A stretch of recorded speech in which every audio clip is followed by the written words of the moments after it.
Hello friends, Shashi Agarwal economics तथा law classes के अंदर मैं आप सबका स्वागत करती हूं और आशा करती हूं कि आप सब लोग हेल एंड हार्टी हैं। और आज का जो हमारा सब्जेक्ट है डैट इज़ दी व्यष्टि अर्थशास्त्र माइक्रो इकोनॉमिक्स, और जिसके अंदर हम स्टडी करेंगे थ्योरी ऑफ सप्लाई, पूर्ति का सिद्धांत। इसके अंदर पहले हम देखेंगे सप्लाई का मतलब क्या होता है, स्टॉक एंड सप्लाई के अंदर क्या डिफरेंस है। फिर उसके बाद हम लॉ ऑफ सप्लाई को स्टडी करेंगे, उसकी मान्यताएं क्या है, उसका व्याख्या स्टडी करेंगे। फिर उसी तरह हम इसके अपवाद देखेंगे। इसके जो लिखित नोट्स हैं वो भी आपको मेरे ब्लॉग के अंदर जो है 1-2 दिन के अंदर मिल जाएंगे। मैं उसका लिंक जो है डिस्क्रिप्शन बॉक्स के अंदर जो है डाल दूँगी, तो आपको कोई असुविधा नहीं होगी। अगर आपको मेरा ये कोशिश जो है सही लगता है तो शशि अग्रवाल इकोनॉमिक्स तथा लॉ क्लासेस को सब्सक्राइब कीजिए, वीडियो को लाइक कीजिए और वीडियो को शेयर कीजिए। तो सबसे पहले हम देखते हैं कि बेसिकली पूर्ति क्या होती है। जब हम पूर्ति के सिद्धांत की बात करते हैं तो वो कहता है कि अन्य बातें समान रहने पर कीमत बढ़ने पर पूर्ति बढ़ जाती है, कीमत कम होने पर पूर्ति कम हो जाती है।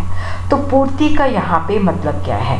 देखो, पूर्ति का मतलब होता है वस्तु की वो मात्रा जो विक्रेता अलग अलग कीमतों पर निश्चित समय के अंदर बेचने के लिए तैयार होता है। क्योंकि यहाँ पे देखो जो सप्लाई है कि अगर 10 रुपए की प्राइस है तो सप्लायर जो है कितने यूनिट सेल करने को तैयार है।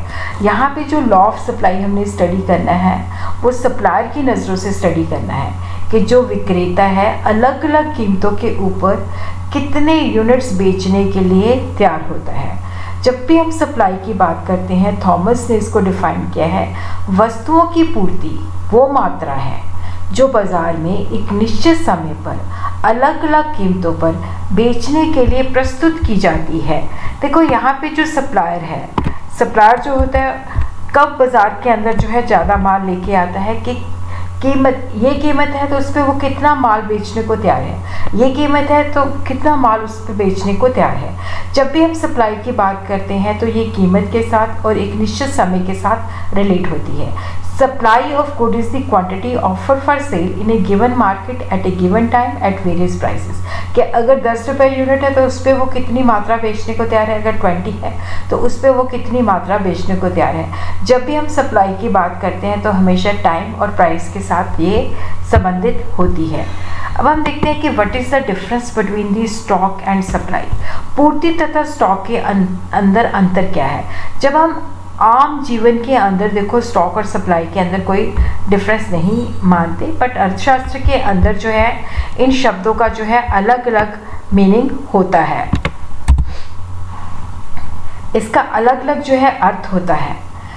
ऐसी वस्तु बेसिकली क्या होता है कि जब हम स्टॉक की बात कहते हैं तो जो बाज़ार, जैसे मान लो आज की डेट के अंदर मेरे पास कितना जो है चाय पत्ती का स्टॉक पड़ा हुआ है, चाय पत्ती की कितनी मात्रा पड़ी हुई है, वो स्टॉक है।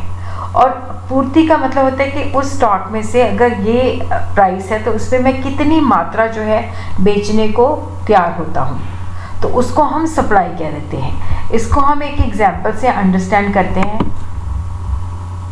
देखो जो स्टॉक है, जैसे मैं कहूँ कि 1 जनवरी 2020 को मेरे पास 2000 टन ऑफ व्हीट पड़ा हुआ है, और अगर प्राइस जो है 500 रुपये पर क्विंटल है तो यहाँ पे सेलर जो है वो रेडी है 20 टन को बेचने के लिए। तो ये सप्लाई है। स्टॉक है मेरे पास कितना माल जो है पड़ा हुआ है। सप्लाई जो होता है कि अगर ये प्राइस है तो उसमें कितने यूनिट में सेल करने को तैयार हो। अगर 600 रुपये पर क्विंटल है तो उसमें मैं 50 टन जो है मार्केट के अंदर जो है सेल करने को तैयार हूँ, तो वो सप्लाई होती है। अब हम देखते हैं कि किसी वस्तु की पूर्ति तथा पूर्ति की मात्रा के अंदर क्या अंतर होता है। What is the difference between the supply and the quantity supplied of a commodity. देखो जब हम बेसिकली क्वांटिटी सप्लाइड की बात करते हैं तो किसी वस्तु की वो विशेष मात्रा होती है जो एक निश्चित समय पर एक निश्चित कीमत के अंदर बिक्री के लिए प्रस्तुत की जाती है। कि अगर जैसे प्रीवियसली मैंने आपको एग्जांपल में बताया था कि अगर 600 रुपये क्विंटल है तो वहाँ पे वो 50 टन जो है गेहूँ बेचने को तैयार है। तो वो 50 टन जो है मार्केट के अंदर सप्लायर लेके आएगा, तो इसको हम पूर्ति की मात्रा कह देते हैं। एनातुल मुराद ने इसको डिफाइन किया है, the quantity supplied refer to the quantity of a commodity offered for a sale at a given market at a given time, कि गिवन टाइम के अंदर गिवन मार्केट के अंदर जो है निश्चित समय पे निश्चित कीमत पे जो हम क्वांटिटी ऑफर करते हैं। और जब हम सप्लाई की बात करते हैं तो यहाँ पे पूर्ति का मतलब होता है किसी वस्तुओं की विभिन्न मात्रा से है जो एक निश्चित समय के अंदर अलग अलग कीमतों पर बिक्री के लिए प्रस्तुत की जाएगी। अगर 500 है तो वो 10 टन लेके आएगा, 600 है तो वो 50 टन लेके आएगा, 1000 टन है तो वो 100 टन लेके आएगा। तो ये अलग अलग प्राइसेस है, तो उस पर वो कितना माल जो है बेचने को तैयार है। The term supply refer to the entire relationship between the quantity supplied of a good and its price.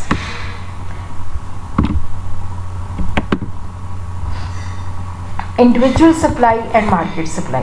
देखो, व्यक्तिगत पूर्ति का मतलब होता है कि एक वस्तु की जो फर्म है कि अगर ये प्राइस है तो उसमें वो कितनी अलग अलग प्राइसेस के ऊपर कितनी मात्रा जो है बेचने को प्रस्तुत करती है। लेकिन जब हम बाज़ार पूर्ति की बात करते हैं तो बाज़ार के अंदर जितने विक्रेता होते हैं अलग अलग प्राइसेस के अंदर जो है वो टोटल सप्लाई कितनी करते हैं। जैसे मान लो वहाँ पे चार सप्लायर हैं, तो चारों जो है उनकी जो अलग अलग प्राइसेस के अंदर जो अलग अलग सप्लाई है उसको हम टोटल करके कह देंगे कि ये मार्केट के अंदर जो है सप्लाई है। इसको मैंने आगे जाके टेबल के अंदर भी बताया है। अब हम स्टडी करते हैं कि what is the meaning of law of supply. पूर्ति का नियम क्या है?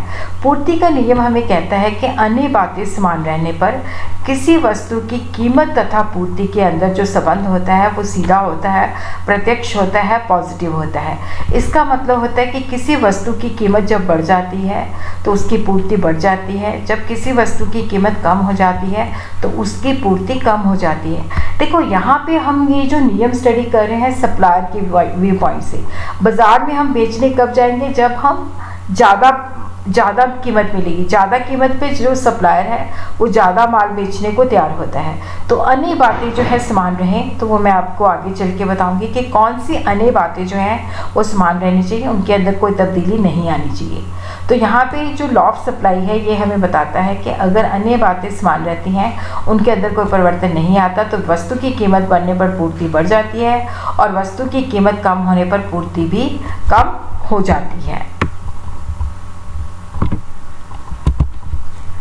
पूर्ति का नियम जो है कीमत में वृद्धि या कमी होने का कारण केवल जो पूर्ति का एक्सपेंशन और जो पूर्ति की कॉन्ट्रैक्शन है उसकी व्याख्या करता है। पूर्ति की वृद्धि इंक्रीज और डिक्रीज की व्याख्या नहीं करता। पूर्ति, जैसे मैंने आपको बताया कि अन्य तत्व के अंदर जो है कोई चेंजेस नहीं आनी चाहिए, क्योंकि यहाँ पे सप्लाई के ऊपर जो है अगर प्राइस ज़्यादा है तो सप्लाई ज़्यादा होगी, अगर प्राइस कम है तो सप्लाई कम होगी। तो यहाँ पे जो other price of other commodities, price of related goods, number of forms, objective of forms, price of factors, techniques, expectation of price, possibility in future और गवर्नमेंट पॉलिसी जो है, इनके अंदर जो है हम मानते हैं कि कोई तब्दीली नहीं आती, ये चीज़ें जो हैं कांस्टेंट रहती है।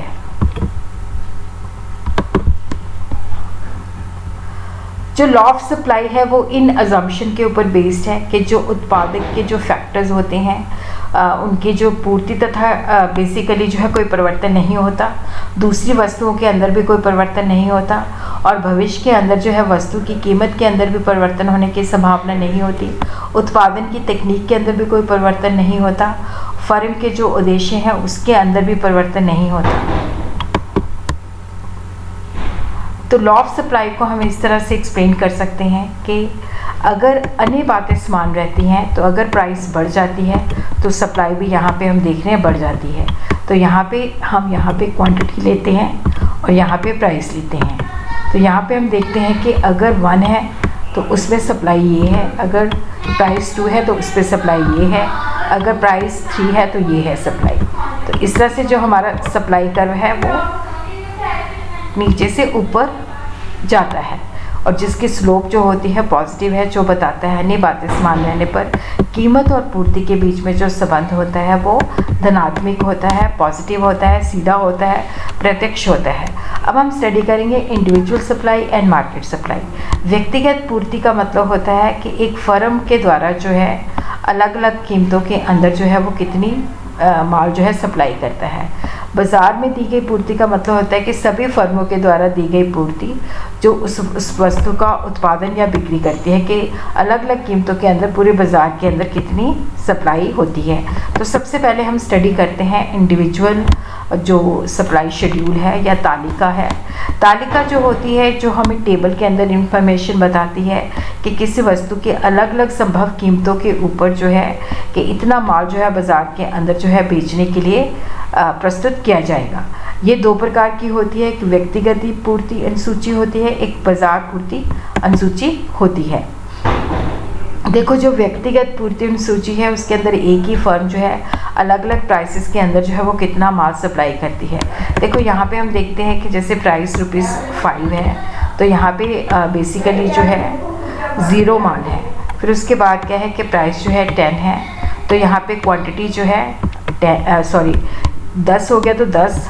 जैसे जैसे प्राइस बढ़ती जाती है वैसे वैसे वो ज़्यादा क्वांटिटी बेचने को तैयार होता है। इस तालिका से हमें पता चलता है कि पूर्ति तथा कीमत के अंदर जो है सीधा संबंध होता है। अगर कीमत बढ़ जाती है तो पूर्ति भी बढ़ जाती है, अगर कीमत कम हो जाती है तो पूर्ति भी कम हो जाती है। अन्य बातें समान रहे, ये लिखना आपका ज़रूरी है। और उसी तरह देखो यहाँ पे जो है, देखो यहाँ जैसे वो ₹5 है, अगर प्राइस जो है ₹5 से कम है तो वो 0 माल जो है सप्लाई करता है। तो ये जो है रिजर्व प्राइस है जिसको हम सुरक्षित प्राइस भी कह सकते हैं। तो उसी तरह देखो यहाँ पे 10 है तो 10 है, 15 है तो 20 है, 20 है तो 30 है। तो इस तरह से ये यहाँ पे जो हमारा सप्लाई कर्व है ये नीचे से ऊपर की तरफ जाता है, जो शो करता है कि पॉजिटिव जो है स्लोप है। कीमत तथा पूर्ति के अंदर जो संबंध है वो सीधा है कि अगर कीमत बढ़ती है तो मात्रा भी बढ़ जाती है, अगर कीमत कम होती है तो पूर्ति भी कम हो जाती है। विक्रेता जो होता है, जैसे यहाँ पे मैंने आपको बताया था ये वाले डायग्राम के अंदर, देखो यहाँ पे ये जो है ये सुरक्षित कि 5 से ज़्यादा की प्राइस पे वो बेचने को तैयार होगा। ये जो है सुरक्षित प्राइस है, इस प्राइस पे या इससे नीचे वो बेचने को तैयार नहीं होता। अब हम देखते हैं कि बाज़ार पूर्ति अनुसूची। देखो यहाँ पे होता है कि बाज़ार के अंदर जैसे मान लो यहाँ पे 2 सप्लायर हैं A एंड B, तो ये प्राइस दे रखी है तो उस प्राइस के अंदर है A फर्म कितना सप्लाई करती है, B फर्म कितना सप्लाई करती है। तो यहाँ पे हमने दोनों की जो सप्लाई है उसको टोटल कर लिया कि अगर प्राइस 10 है तो उस पर 15, अगर प्राइस 15 है तो 30, 20 है तो 50। तो यहाँ पे हम इसको इस तरह से जो है इसका डायग्राम बना सकते हैं। देखो यहाँ पे पहला जो है आपने A फर्म का बनाना है। अब यहाँ पे हमने क्वांटिटी लेनी है और उसी तरह क्या है कि देखो ये जो सप्लाई कर्व है A का आ जाएगा, ये जो है B का आ जाएगा। और उसके बाद जो है आपने यहाँ पे मैं आपको बता देती हूँ कि यहाँ पे देखो आपने नीचे क्वांटिटी ले लेनी है और ऊपर जो है 5, 10, 15 और 20। और उसी तरह देखो यहाँ पे जो है कि अगर 15 है या जैसे ये 5 है, 10 है, 15 है, 15 पे 15 है, ठीक है। और उसी तरह देखो यहाँ पे क्या है कि 15 के ऊपर 10 है तो 15 है, इसको ऐसे कर देते हैं, ये 5 है, ये 10 है, ये 15 है और ये 20 है। तो यहाँ पे क्या है कि देखो अगर 10 है तो उस पर 15 का माल 15 की सप्लाई की जाती है और अगर ₹15 प्राइस है तो वहाँ पे 30 की सप्लाई की जाती है और अगर 20 है तो उस पर 50 की सप्लाई की जाती है। तो इस तरह से क्या है कि आपका जो सप्लाई कर्व जो है वो मार्केटिंग का पूरी मार्केट का सप्लाई कर्व आ जाएगा। उस तरह से आपने तीनों डायग्राम जो है एक ही सेट के अंदर जो है बनाने हैं। अब हम देखते हैं कि जो लॉ ऑफ सप्लाई है ये कहता है कि जो सप्लाई कर्व है ये नीचे से ऊपर की तरफ जाता है, जो कि प्राइस और सप्लाई के बीच में पॉजिटिव संबंध स्थापित करता है। बट कुछ सिचुएशन के अंदर ऐसा भी होता है कि जहाँ पे सप्लाई कर्व जो होता है वो इस तरह से होता है, वो पॉजिटिव नहीं होता, इस तरह से नहीं होता। कि देखो जो कृषि उत्पादन उत्पादित वस्तुएं होती हैं प्राकृतिक तत्वों पर निर्भर करती है।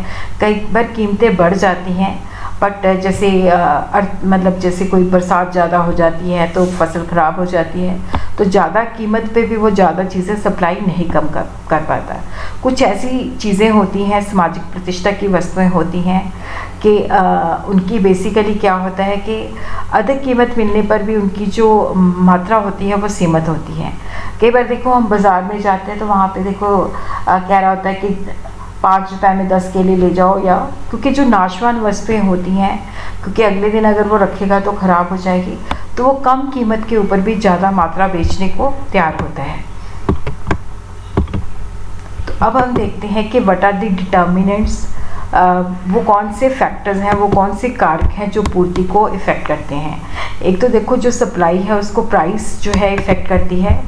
PO जो है प्राइस ऑफ अदर कमोडिटी है, PR जो है प्राइस ऑफ रिलेटेड गुड्स है, N जो है नंबर ऑफ फॉर्म्स है, G जो है ऑब्जेक्टिव ऑफ फॉर्म है, PF जो है प्राइस ऑफ फैक्टर्स है, T जो है टेक्निक्स है, एक्सपेक्टेशन EX जो है एक्सपेक्टेशन है, G जो है गवर्नमेंट पॉलिसी है। तो अब हम इसको वन बाय वन करके जो है स्टडी करते हैं।